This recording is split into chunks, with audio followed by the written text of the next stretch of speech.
जय श्री महाकाल। हर हर महादेव। यदि आप रोज़ पूजा करते हैं और फिर भी आपकी ज़िंदगी में दुख कम होने का नाम नहीं ले रहा और बढ़ते जा रहे हैं, तो बहुत ध्यान से सुनिए, क्योंकि जो मैं अब कहने जा रहा हूँ वो आपकी पूरी आस्था को हिला के रख सकता है। हो सकता है कि आप भगवान की नहीं किसी और की पूजा कर रहे हैं। हाँ, वही पूजा जिसे आप भक्ति समझते हैं, वही धीरे धीरे आपको अंदर से कमज़ोर कर रही हो, आपकी ऊर्जा को खींच रही हो और आपको ऐसे बंधन में बांध रही हो जिससे निकलना आसान नहीं होता। अब आप खुद से एक सवाल पूछिए, अगर पूजा सच में आपको ऊपर उठाती है, तो फिर पूजा के बाद भी आपके घर में कलेश क्यों? आपके जीवन में समस्याएं क्यों बढ़ रही है? और क्यों कुछ लोग, जितनी ज़्यादा लोग पूजा करते हैं उतना ही ज़्यादा दुख झेलते हैं? क्या ये सिर्फ कर्मों का खेल है, या फिर इसके पीछे कोई ऐसा सच छुपा है जिसे आपको जानबूझ करके नहीं बताया गया? और यही वो जगह है जहाँ से असली रहस्य शुरू होता है। क्योंकि पूजा केवल अगरबत्ती जलाना और मोमबत्ती जलाने का नाम नहीं है। पूजा का मतलब है आप किस ऊर्जा से जुड़ रहे हैं, किस शक्ति को जीवन में आप प्रवेश दे रहे हैं। और सबसे महत्वपूर्ण बात यह है कि आप किसके सामने अपना मन, चेतना और किस्मत को समर्पित कर रहे हैं। और सच्चाई ये है कि इस संसार में हर शक्ति दिव्य नहीं होती है। हर वह ऊर्जा जिसे लोग देवी देवता मान करके पूजते हैं, वह आपको मुक्ति की ओर भी ले जा सकती है। कुछ शक्तियाँ ऐसी भी होती हैं जो आपके भावनाएं, आपके डर और आपकी इच्छाओं पर जीवित रहती हैं। और जितना आप उन्हें पूजते हैं उतना ही आप उनके प्रभाव में फंसते जाते हैं। लेकिन ये बात आपको कोई खुल करके नहीं बताएगा, क्योंकि यह सच बहुत लोगों की मान्यताओं को तोड़ देता है। आपने देखा होगा, किसी की मृत्यु के बाद लोग उसकी समाधि बना करके उसकी पूजा करने लगते हैं। कहीं किसी स्थानीय देवी, किस स्थानीय शक्ति को देवी मान लिया जाता है। और कभी कभी धीरे धीरे लोग उसके आगे झुकने लग जाते हैं, उससे मांगने लगते हैं, उससे डरने लगते हैं। लेकिन कभी आपने ये नहीं जानने की कोशिश की कि वो शक्ति वास्तव में है कौन, और उसका स्रोत क्या है, और वो आपको क्या दे रही है, बदले में आपसे क्या ले रही है। क्योंकि ये ब्रह्मांड एक जो नियम है उस पर चलता है। यहाँ पर कुछ भी मुफ्त में नहीं मिलता है। हर ऊर्जा का एक अपना मूल्य होता है। और अब मैं आपको बताने जा रहा हूँ, झकझोर देगा वो आपको। बहुत सी शक्तियाँ ऐसी होती है जिनकी पूजा लोग आज भी कर रहे हैं। वह आपको ऊपर उठाने के लिए बिल्कुल भी नहीं है, बल्कि आपको बंधन में रखने के लिए ही होती है। स्टार्टिंग में वो आपको सुख देंगी, कुछ आपकी इच्छाएं भी पूरी करेंगी, आपको ये विश्वास दिलाएंगी कि आप सही रास्ते पर हैं। लेकिन धीरे धीरे वे आपकी स्वतंत्रता छीन लेती हैं, आपकी चेतना को सीमित कर देती हैं और आपको उसी स्तर पर रोक देती है जहाँ से आप कभी आगे नहीं बढ़ पाते। यही कारण है कि आप देखते हैं कुछ परिवारों में पीढ़ियों से पूजा हो रही है, लेकिन फिर भी वहाँ पर शांति नाम का कोई वो नहीं है, और संघर्ष भी खत्म नहीं होता। समस्याएं अनेक टाइम रहती है और लोग समझ नहीं पाते कि गलती कहाँ पर हो रही है, क्योंकि उन्हें बचपन से यही सिखाया गया है कि जो चल रहा है वही सही है। लेकिन सच्चाई इससे कहीं ज़्यादा गहरी है, और अब समय आ गया है इसे समझने का। प्राचीन काल के अंदर जब हमारे ऋषि मुनि और जब हमारे ज्ञान के बारे में बताते थे कि पूजा केवल उन्हीं शक्तियों की करनी चाहिए जो आपकी चेतना को मुक्त करे, जो आपको बंधन से बाहर निकाले, और जो आपको जन्म मरण से ऊपर उठाए। उस टाइम पे पंचदेव की जो उपासनाएं प्रमुख थी, और ऐसी देवीय ऊर्जाएं जो किसी भी प्रकार का बंधन बांध करके नहीं रखती, तोड़ती हैं। लेकिन जैसे जैसे समय बदला, लोगों ने इस ज्ञान को छोड़ दिया और उन्होंने आसान रास्ता चुन लिया, तुरंत फल पाने का रास्ता, बिना फल पाने का रास्ता। और जब भक्ति बिना समझ के होती है तो भक्ति नहीं होती, अंधविश्वास बन जाता है। और जब अंधविश्वास हमेशा व्यक्ति को नीचे ही दिखाता है, ऊपर नहीं लेके जाता। आज लोग हर शक्ति के आगे झुक रहे हैं जो उन्हें कुछ देने का वादा करती है, चाहे वो शक्ति कहीं से भी आई हो, चाहे वो कोई भी शास्त्र या आधार ना हो उसका। और यही कारण है कि जितनी भी तेज़ी से लोग पूजा बढ़ा रहे हैं, उतनी ही तेज़ी से उनके जीवन में अशांति भी बढ़ रही है। और अब बात कर लेते हैं सवाल की, आप जिस शक्ति की पूजा कर रहे हैं वो आपको मुक्त कर रही है या आपको बांध रही है? ये गौर करने लायक है, क्योंकि ये चुनाव आपका है और यही चुनाव तय करेगा कि आप आगे किस दिशा में जाएंगे, ऊपर जाएंगे या फिर नीचे जाएंगे। और जो सच्चाई आगे आने वाली है वो आपको हर भ्रम को तोड़ेगी 100%। इसलिए अंत तक बने रहिए, क्योंकि हो सकता है आज के बाद आपकी पूजा भी बदल जाए और आपकी ज़िंदगी भी बदल जाए। लेकिन अब सबसे बड़ा सवाल ये है कि आखिर में ऐसी कौन सी शक्तियाँ हैं जो जिनकी पूजा करते करते इंसान धीरे धीरे अपने ही जीवन में उलझता चला जाता है और उसे पता भी नहीं चलता कि वो किस दिशा में जा रहा है।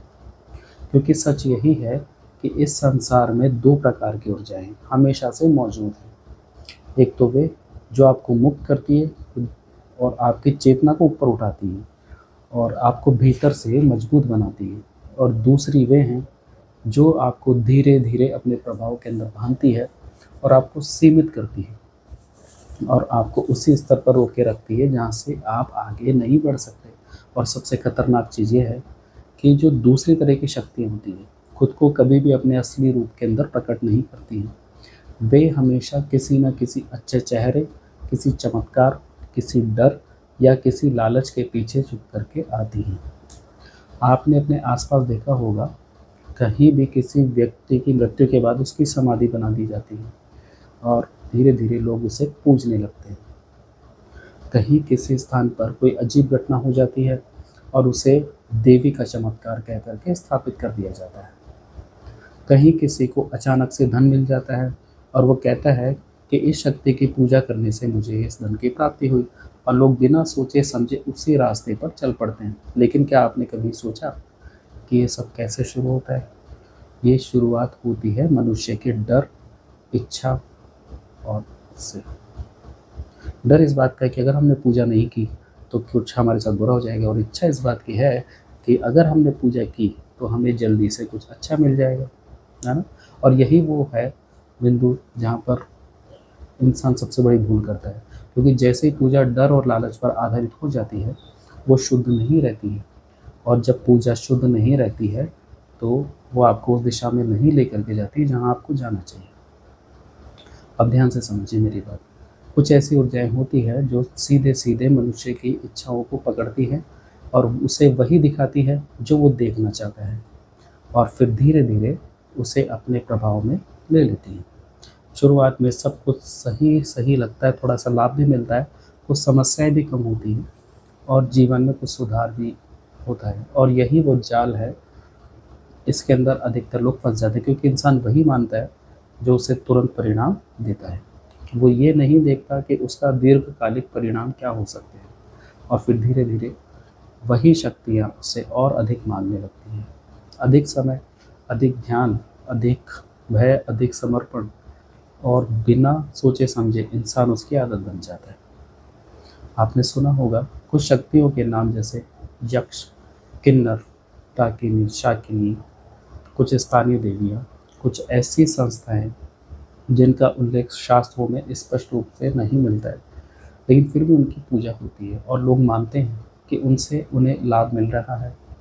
लेकिन सच्चाई ये है कि इन शक्तियों का उद्देश्य आपको मुक्त करना नहीं है, उनका उद्देश्य आपको बांधे रखना है, क्योंकि वे आपकी ऊर्जा से ही चलती हैं। जैसे जैसे आप उन्हें पूजते हैं, आप अनजाने में उन्हें अपनी चेतना का हिस्सा दे देते हैं। अब सोचिए, कोई शक्ति अगर आपको कोई थोड़ी सी खुशी दे दे, बदले में अगर आपकी स्वतंत्रता ले लेती है, तो क्या वो वास्तव में आपकी मदद कर रही है या फिर केवल आपको ऐसे चक्र में फंसा रही है जहाँ से निकलना नामुमकिन है? यही कारण है कि बहुत से लोग कहते हैं कि हमने पूजा तो शुरू की, शुरुआत में सब कुछ ठीक था, लेकिन बाद में समस्याएं बढ़ने लगी, मन भारी रहने लगा, अजीब सी बाधाएं आने लगी, और वे समझ ही नहीं पाए कि ये क्यों हो रहा है उनके साथ में, क्योंकि उन्होंने केवल परिणाम देखा, कारण को समझा नहीं। और यही सबसे खतरनाक स्थिति है, जब इंसान को ये भी बताना हो कि वह किसके प्रभाव में। यही कारण है कि कुछ लोग जितनी अधिक पूजा करते हैं उतना ही अधिक वह उलझते जाते हैं, क्योंकि वे अनजाने में खुद को ऐसी शक्तियों से जोड़ लेते हैं जो मुक्त नहीं कर सकती उन्हें। और जो मैं अब कहने जा रहा हूँ, बहुत ही कम लोग जानते हैं, मृत्यु के बाद भी ये संबंध खत्म नहीं होता है। अगर आपने जीवन भर किसी ऐसी शक्ति की पूजा की है जो आपको बांधती है, तो वही शक्ति आपको मृत्यु के बाद भी उसी स्तर पर रोके रख सकती है। और यही कारण है कि हमारे शास्त्र बार बार कहते हैं कि साधना सोच समझ करके करो, क्योंकि हर शक्ति के पीछे मत भागो, हर उस चीज़ को मत मानो जो चमत्कार दिखाए, क्योंकि हर चमत्कार का दिव्यता का प्रमाण नहीं होता है। कई बार वो एक जाल होता है, एक ऐसा जाल जिसमें इंसान अपनी ही इच्छा से फंसता चला जाता है। और जो सच्चाई आगे आने वाली है वो आपको ये समझाने वाली है कि सही और गलत पूजा के बीच का फ़र्क कैसे पहचाना जाए, क्योंकि यही फ़र्क आपकी पूरी ज़िंदगी बदल सकता है। अब तक आपने जो भी सुना उसमें शायद आपके मन में एक डर, एक सवाल, एक बेचैनी पैदा कर दी होगी, लेकिन असली झटका अब आने वाला है दोस्तों। क्योंकि अब बात केवल इस तक सीमित नहीं है कि कौन सी शक्ति आपको बांधती है। असली सवाल ये है कि आप सही और गलत पूजा के बीच का फ़र्क कैसे पहचानेंगे, क्योंकि यहीं पर 99% लोग गलती करते हैं। वे पूजा तो करते हैं, लेकिन वे ये नहीं समझते कि वे किससे जुड़ रहे हैं। और ध्यान से सुनिए, अगर आपने ये फ़र्क नहीं समझा तो आप चाहे जितनी भी भक्ति कर लें, परिणाम वही मिलेगा जो गलत दिशा में चलने वाले को मिलता है। सबसे फर्स्ट संकेत, और ये सबसे महत्वपूर्ण है, कि आप जिस भी शक्ति की पूजा कर रहे हैं, क्या वो आपको स्वतंत्र बना रही है या फिर आपको और अधिक निर्भर बना रही है। क्योंकि सच्ची दिव्य शक्ति कभी भी आपको अपने ऊपर निर्भर नहीं बनाती, वो आपको अपने भीतर की शक्ति से जोड़ती है, आपको मजबूत बनाती है, आपको ये सिखाती है कि आप स्वयं अपने जीवन को बदल सकते हैं। लेकिन जो शक्ति आपको बार बार महसूस कराती है कि अगर तुमने मुझे नहीं पूजा तो तुम्हारे साथ कुछ बुरा हो जाएगा, समझ लीजिए वो भय पर आधारित संबंध है। जहाँ पर भय है वहाँ पर स्वतंत्रता नहीं हो सकती।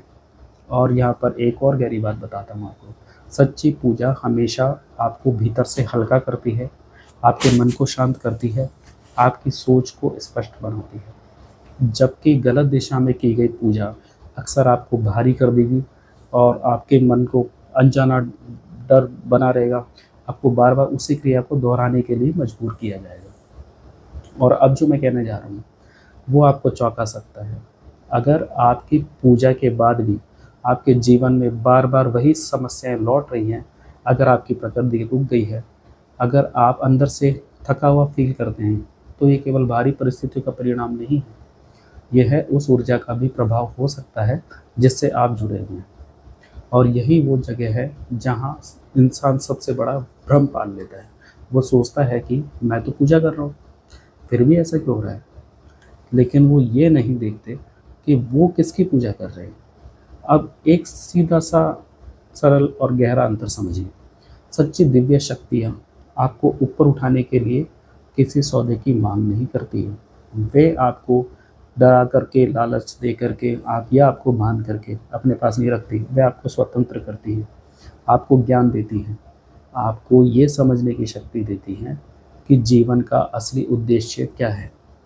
लेकिन जो शक्तियाँ आपको बार बार किसी विशेष दिन, किसी विशेष विधि, किसी विशेष वस्तु के बिना अपूर्ण महसूस कराती हैं, वे आपको धीरे धीरे एक आदत, एक लत और एक बंधन में बदल देती है। और यही कारण है कि बहुत से लोग सालों तक पूजा करते करते वे वहीं के वहीं रह जाते हैं। अगर आपकी भक्ति के साथ डर जुड़ा हुआ है, डर कि अगर मैंने ये किया या ये नहीं किया तो कुछ बुरा हो जाएगा, डर अगर मैंने पूजा छोड़ दी तो मेरी ज़िंदगी खराब हो जाएगी, तो ये भक्ति नहीं है, ये बंधन है। और यहीं पर एक ऐसी सच्चाई छुपी है जिसे बहुत कम लोग स्वीकार करते हैं। कुछ शक्तियाँ ऐसी भी होती है जो आपको कभी मुक्त नहीं होने देना चाहती, क्योंकि आपकी ऊर्जा ही उनका आधार होती है। और अब ध्यान से सुनिए, हो सकता है कि आप जिस शक्ति से मदद मांग रहे हो वही शक्ति आपको कभी पूरी तरह स्वतंत्र होने ही नहीं देना चाहती है। शुरुआत में आपको थोड़ा देती है ताकि आप विश्वास करें, फिर धीरे-धीरे वो आपको उसी पर निर्भर बना देती है, ताकि आप उससे दूर जाने का सोच भी ना सकें। और यही वो जाल है जिसमें इंसान फँसता चला जाता है। उसे लगता है कि वो भक्ति कर रहा है, लेकिन असल में वो एक अदृश्य बंधन को और मजबूत कर रहा होता है। अब आप खुद से पूछिए, क्या आपकी पूजा आपको स्वतंत्र बना रही है या आपको बाँध रही है? क्या आपकी भक्ति आपको निडर बना रही है या आपको और अधिक भय में डाल रही है? क्या आपकी साधना आपको आगे बढ़ा रही है? क्या आपको उसी जगह रोक रही है? क्योंकि इन सवालों के जवाब ही तय करेंगे कि आप सही रास्ते पर हैं या फिर गलत रास्ते पर। और अब जो अंतिम सत्य सामने आने वाला है, वो केवल आपकी पूजा को नहीं, बल्कि आपके पूरे जीवन के दृष्टिकोण को बदल सकता है। इसलिए ध्यान से जुड़े रहिए, क्योंकि वीडियो में आगे वो है जहाँ सब कुछ स्पष्ट हो जाएगा, सही क्या है और गलत क्या है, और आपको आगे किस दिशा में जाना है। और अब अंतिम क्षण के बारे में बात कर लेते हैं, जहाँ पर सारी बातें, सारे सवाल और सारी उलझनें एक ही सत्य में बदलने वाली हैं। क्योंकि अगर आपने यहाँ तक ध्यान से सुना है, तो अब आप पहले जैसे बिल्कुल भी नहीं रहेंगे।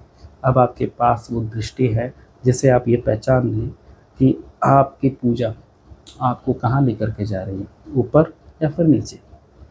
अब असली परिवर्तन जब होता है, जब ज्ञान केवल सुना नहीं जाता, उसे अपनाया जाता है। इसलिए अब ध्यान से समझिए, आपको केवल आगे क्या करना है। सबसे पहले अंधी परंपराओं से बाहर निकलिए, जो केवल इसलिए चल रही हैं क्योंकि हमेशा से ऐसा होता आया है। वो सही हो ये ज़रूरी नहीं है। आपको हर उस पूजा, हर उस शक्ति, हर उस विधि को एक बार प्रश्न करना होगा, क्या ये मुझे स्वतंत्र बना रही है? क्या इससे मेरा मन शांत हो रहा है? क्या इससे मेरे भीतर निडरता आ रही है?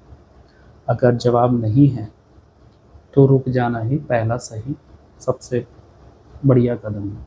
जब आप सच्ची पूजा करते हैं, तो धीरे-धीरे उस स्तर पर पहुँचते हैं जहाँ पर आपको डर नहीं लगता, जहाँ पर आपको बार-बार किसी सहारे की ज़रूरत नहीं पड़ती, जहाँ पर आप समझने लगते हैं कि असली शक्ति बाहर नहीं, आपके भीतर ही है। और यही कारण है कि महान ऋषि मुनियों ने हमेशा उच्च कोटि की दिव्य शक्ति की उपासना पर जोर दिया, क्योंकि वह आपको बांधती नहीं है, वह आपको मुक्त करती है। लेकिन अब एक अंतिम और कठोर सत्य के बारे में बात करेंगे, जिसे बहुत ही कम लोग स्वीकार करते हैं। अगर आप जीवन भर ऐसी शक्तियों की पूजा करते रहे हैं जो आपको बांधती है, तो वो बंधन केवल इस जीवन तक सीमित नहीं रहता,